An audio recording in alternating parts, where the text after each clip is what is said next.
Si tu es un père qui se pèse à chaque matin en espérant voir le chiffre sur la balance baisser, mais que même quand il baisse, ben, tu ne vois pas de changement notable dans le miroir, mais cette vidéo est faite pour toi. Parce que le vrai problème, c'est que tu penses que la balance, ben, c'est le meilleur indicateur pour ta progression, mais malheureusement, elle mesure tous les composants de ton corps sans être capable d'en faire la distinction. En fait, elle n'est pas capable de te dire qu'est-ce qui a réellement changé. Que ce soit ton eau, ton muscle, ton gras, ton stockage d'énergie dans tes muscles, ou même qu'est-ce que tu as mangé hier soir pour souper. Puis le pire, c'est que tu peux être capable de perdre 5 livres sur la balance en une journée sans vraiment avoir perdu un seul once de gras. Tu peux aussi, de l'autre côté, perdre du gras, mais voir le chiffre sur la balance monter. Dans cette vidéo, je vais t'expliquer la différence entre perdre du poids et perdre du gras. Et je vais aussi te montrer sur quoi te baser pour confirmer si tu progresses ou pas. Puis en passant, si tu ne me connaissais pas déjà, mon nom, c'est Caleb. Je suis kinésiologue de formation, puis je coach des pères occupés comme toi depuis 2018 en les aidant à mettre en place un système d'habitude de vie durable, puis les aider à se débarrasser de leur surpoids pour qu'ils puissent devenir le super dad que leurs familles ont de besoin. Puis laisse-moi te partager en fait une étude qui a été publiée par le European Journal of Clinical Nutrition qui a démontré que le poids corporel peut fluctuer de 2 à 5 livres par jour sans aucun changement de gras. Qu'est-ce que ça nous apporte à comprendre? C'est que tu peux te peser le dimanche matin à 200 livres, le mardi matin à 197, par ça, le mercredi matin à 199, sans même avoir perdu ni gagné un seul once de gras. Fait que si toi, tu es le genre de personne qui va baser en fait sa motivation, son humeur, puis même changer la manière qu'il se prend dans son plan de match sur le simple chiffre que tu vois sur la balance, tu vas finir par te décourager pas mal plus vite que tu le devrais réellement. Parce que ce que tu dois comprendre, c'est que la balance, là, OK, elle te ment. Puis elle te ment pour 3 raisons. Premièrement, c'est parce que la balance fait que mesurer le contenant et non le contenu. Elle va mettre toutes les différentes composants de ton corps, que ce soit les os, les organes, le gras, le muscle, l'eau, le glycogène, qui est le stockage d'énergie dans tes muscles, et même le contenu de ton estomac sous un seul chiffre, sans être capable de faire la distinction entre un et l'autre. Par contre, il y a certains éléments en fait qui sont plus positifs et d'autres qui sont plus négatifs et d'autres qui vont juste varier d'une journée à l'autre, dépendamment de ce que tu vas venir faire comme habitude de vie. Le deuxième point, c'est que tu peux perdre du gras sans que la balance bouge. Ça, c'est ce qu'on appelle la recomposition corporelle. Fait que ça peut, une journée ou une semaine plutôt, ça se peut que tu perdes du gras et que tu prennes la masse musculaire, mais que le poids va rester le même. Mais ça, la balance ne va pas te le dire. Et troisièmement, c'est qu'il va y avoir une fluctuation quotidienne. Ça se peut que l'été, quand on va venir suer un peu plus, on va se déshydrater davantage, qu'on soit un peu moins pesant qu'on le serait potentiellement l'hiver. Ça se peut que si tu as pris un repas qui était peut-être plus copieux en sel la veille, que ton corps a cumulé davantage d'eau, ou même peut-être que tu as fait un entraînement qui était très intense, qui a fait que tes muscles se sont libérés de leur stockage d'énergie.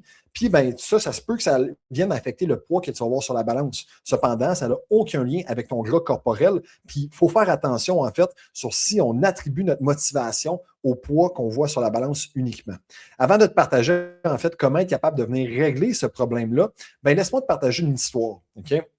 Laisse-moi te rapporter en 2013, quand j'ai commencé ma carrière de kinésiologue, j'ai commencé à travailler dans un gym qui s'appelait le Nautilus, il s'appelle encore comme ça, Nautilus Plus, à la place Montréal-Chose, dans le centre-ville de Montréal. Puis, à chaque fois, en fait, que j'avais un client qui venait, en fait, pour sa rencontre, que ce soit hebdomadaire, mensuel, ainsi de suite, je l'embarquais sur la balance. Mais avant qu'il embarque sur la balance, je lui posais une question qui était extrêmement importante, peut-être pas pour lui, mais pour moi, certainement. Ce que je lui disais, exemple, c'est que je disais, « Hey, Serge, avant qu'on embarque sa balance, est-ce que tu penses que ton poids a augmenté ou est-ce que tu penses que ton poids a diminué? » Puis automatiquement, sans même me concentrer sur qu'est-ce qu'il disait, je me concentrais sur comment est-ce qu'il le disait. Le niveau de certitude qu'il avait en si ils allaient avoir en fait des résultats ou pas. Puis si la personne me dit « Ah oui, c'est sûr à 100% que j'ai perdu du poids », automatiquement, peu importe qu'est-ce que la balance allait me dire, je savais que cet individu-là avait suivi en fait son plan de match au niveau de l'entraînement, de l'alimentation, son hygiène de sommeil et tout le reste. Mais si de l'autre côté, la personne semblait avoir peut-être un peu de doute, elle n'était pas 100% sûre sur si le poids allait baisser, mais même si le poids baissait réellement, puis le chiffre avait baissé sur la balance, mais je savais qu'il y avait peut-être un peu plus de questionnement à faire sur son hygiène de vie et ses habitudes de vie. Tout ça pour dire, en fait, qu'on ne peut pas 100% se baser sur le poids sur la balance, mais plutôt sur si on fait qu'est-ce qu'on le sait qu'on doit faire pour réussir à atteindre nos objectifs. Puis le problème, en fait, avec le fameux chiffre sur la balance, c'est que ça va, puis j'ai vu trop de pères faire cette erreur-là, c'est qu'ils vont associer leur niveau de motivation avec leur poids, puis ça, c'est très dangereux. Pourquoi? Parce qu'imagine si tu te pèses qu'une seule fois par semaine. Si, exemple, que tu t'embarques sur la balance puis que le poids a augmenté, mais que tu as fait tout ce que tu devais faire, bien, c'est sûr que si tu faisais tout ce que tu devais faire puis que tu ne regardais même pas la balance, bien, tu serais motivé à continuer à aller de l'avant. OK? Mais si de l'autre côté, parce que toi, ta motivation est associée avec le chiffre que tu vois sur la balance, même si tu as fait tout ce que tu devais faire, ta motivation va diminuer. Alors, ça se peut que tu commences à prendre des mauvaises décisions qui, ça, par la suite, va venir faire en sorte que ton poids va augmenter et tu vas être découragé. Mais l'inverse peut également être vrai. Puis c'est là que ça peut devenir ultra dangereux. Ça se peut en fait qu'une semaine, que tu l'aies scrappé, que tu l'aies échappé, que tu n'aies pas fait ce que tu devais faire. Mais pour n'importe quelle raison, parce que ce que tu as fait hier a peut-être fait en sorte que tu as peut-être mangé un peu moins, tu as peut-être bu un peu moins, tu es peut-être plus déshydraté, peut-être que ton stockage d'énergie dans tes muscles a diminué, pour peu importe la raison pour laquelle, puis que le chiffre sur la balance a diminué. Fait que tu n'as pas fait ce que tu devais faire, mais le chiffre a diminué. Ça va avoir l'effet inverse de venir renforcer des mauvais comportements. Et ultimement, ben, quand que toi, tu vas pas perdre de poids dans les semaines qui vont suivre, même si tu avais des mauvaises habitudes, tu vas comme être un peu perplexe, pris dans le néant, à ne pas savoir pourquoi ça n'a pas fonctionné.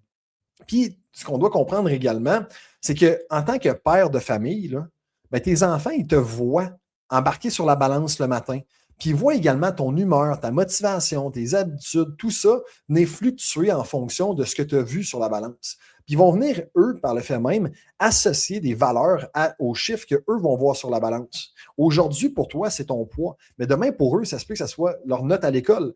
Ou est-ce qu'ils n'ont pas fait d'efforts, mais ils ont quand même passé avec des belles notes, qui vont se dire, ah, pas besoin d'étudier fort, ou l'inverse peut également être vrai. C'est pour ça qu'on ne doit pas toujours vraiment se baser sur le chiffre qu'on voit sur la balance comme un résultat absolu de si ce qu'on fait fonctionne ou pas. Alors, laisse-moi t'expliquer les 3 piliers du système pour éviter, en fait, ce fameux cercle vicieux-là. Le premier pilier, c'est simple, là, c'est de comprendre la différence entre le poids et la composition corporelle. Le poids, c'est simplement là, la somme, l'amalgame de toutes les différentes composantes de ton corps. Et la composition corporelle vient regarder la proportion de chacune de tes composantes corporelles en termes plus indépendantes. Okay? Donc, on va regarder ici la masse maigre, donc le muscle, les organes, les os, l'eau, et on va regarder la masse grasse séparément. Puis, il y a une métrique qu'on utilise qui est peut-être un peu plus difficile puis moins accessible de venir mesurer, c'est le pourcentage de gras corporel. Ce qui vient simplement prendre ta masse grasse divisée par ton poids total. Puis un homme en santé devrait avoir un pourcentage de gras entre 10 et 20 Puis lorsqu'on monte au-dessus de ça, c'est là que ça peut augmenter nos facteurs de risque pour le diabète, des problèmes cardiaques, et ainsi de suite. Puis ce que tu dois comprendre également à la fin de la journée, c'est que 2 personnes qui pèsent 200 livres, comme les paires A et B qu'on voit sur l'image, peuvent avoir le même poids, le même contenant, mais avoir 2 contenus complètement différents. Ces 2 individus-là, ils ont différentes forces, différentes énergies, différentes confiances en eux, différentes formes, puis capacité à être présents pour leurs enfants. Donc, si on se base uniquement sur le poids, ces 2 individus-là sont identiques. Mais lorsqu'on creuse un peu plus pour comprendre qu'il y a une différence au niveau de la composition corporelle, c'est là vraiment que la différence est notable, puis qu'on comprend qu'on ne doit pas se baser uniquement sur le poids.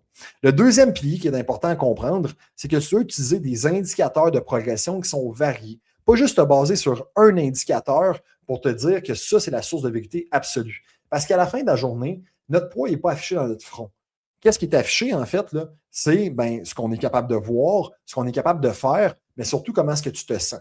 Donc, c'est pour ça que d'utiliser différents indicateurs de performance et de progression peut être très utile, tel qu'avoir des photos de face, de côté, de dos, de venir faire des mensurations telles que le tour de taille, le tour des pectoraux, des épaules, des biceps, des quadriceps, pour te permettre de voir est-ce que je perds du gras aux bonnes places puis je prends de la masse musculaire aux autres places. Quelque chose d'encore plus simple que ça, c'est de simplement de reporter la même paire de jeans, la même ceinture ou un certain chandail pour voir comment est-ce que toi, tu te sens dans ce linge-là et voir s'il y a un changement au niveau de ta composition corporelle. Et les 2 autres, c'est quelque chose d'un peu plus subjectif, mais ça va être ta performance. Disons, en fait, c'est relativement aussi objectif. Les charges que tu vas venir prendre au gym, ta durée de course ou la vitesse à laquelle tu es capable de courir, comment que tu te réveilles le matin, comment est-ce que tu te sens, ton humeur, ton sommeil, ta libido, ta concentration. Parce qu'à la fin de la journée, malgré que oui, le poids est important à diminuer, même si tu avais à perdre 20 livres, ça se pourrait en fait que tous ces facteurs-là n'aillent pas dans la direction que tu le voudrais. Donc, lorsqu'on revient sur le poids,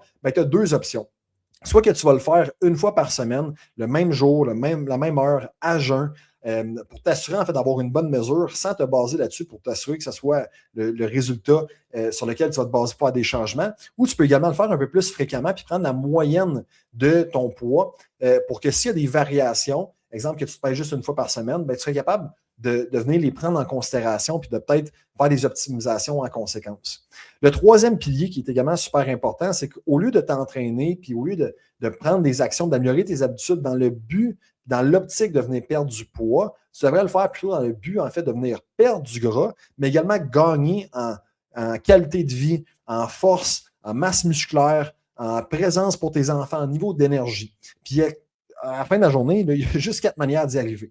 Le premier, au niveau de l'alimentation, c'est de venir créer un déficit calorique. Donc, à la base, si tu calcules déjà tes calories, ben, c'est de t'assurer, dans le fond, que tu vas avoir un déficit calorique d'environ 300 calories de moins que ton corps consomme dans une journée. Si tu ne comptes pas déjà tes calories, ben, c'est sûr que de juste manger un peu moins, exemple de couper une collation de moitié, de ne pas te servir ta deuxième assiette, va avoir un impact notable au niveau de ton poids et de ton gras. Le deuxième facteur, c'est de manger davantage de protéines.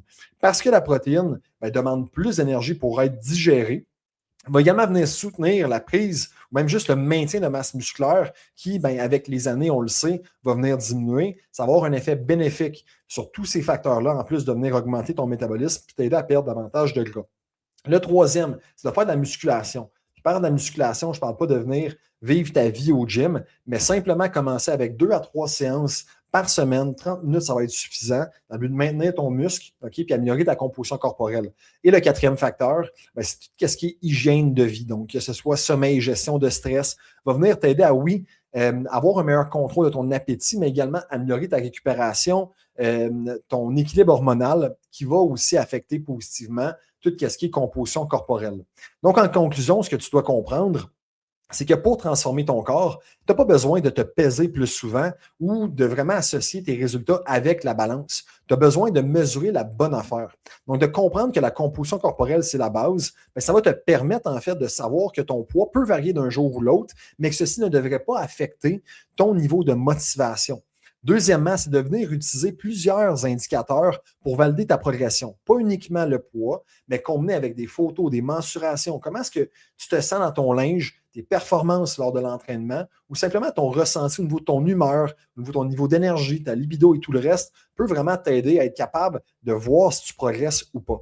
Et troisièmement, de comprendre en fait que ton but n'est pas réellement de perdre du poids, mais plutôt de perdre du gras. C'est ça qui va te permettre de gagner de la force, de venir améliorer ta masse musculaire, ton métabolisme et, par le fait même, améliorer ta qualité de vie, qui est la raison pour laquelle tu fais ce que tu fais. Donc, si tu fais ça, non seulement est-ce que tu vas arrêter d'être pogné dans un cercle vicieux où est-ce que tu es motivé une journée, mais démotivé le suivant, mais tu vas rester plus constant sur le long terme. Puis on va se dire, tu sais, c'est la clé, là, OK? C'est le fameux secret que tous les gourous vont te vendre. Si tu restes constant, peu importe ce que tu fais, tu vas avoir pas mal plus de résultats qu'une personne qui fait la bonne affaire. Elle fait juste 2-3 semaines à chaque 3-4 mois. OK? C'est ça qui va te permettre de créer des changements durables. Alors, si tu veux en apprendre davantage sur le système complet qui a permis à plus de 4000 pairs de créer des changements durables, je t'invite à cliquer sur le lien plus bas puis aller écouter la formation gratuite que j'ai filmée qui t'explique c'est quoi la méthode du Super Dad puis comment est-ce qu'on a permis à autant de pères de famille de se débarrasser de leur surpoids, reprendre le contrôle de leur qualité de vie et devenir des Super Dads pour leur famille. Ou sinon, tu peux simplement commenter ou nous écrire info en privé pour qu'on puisse établir un plan de match ensemble.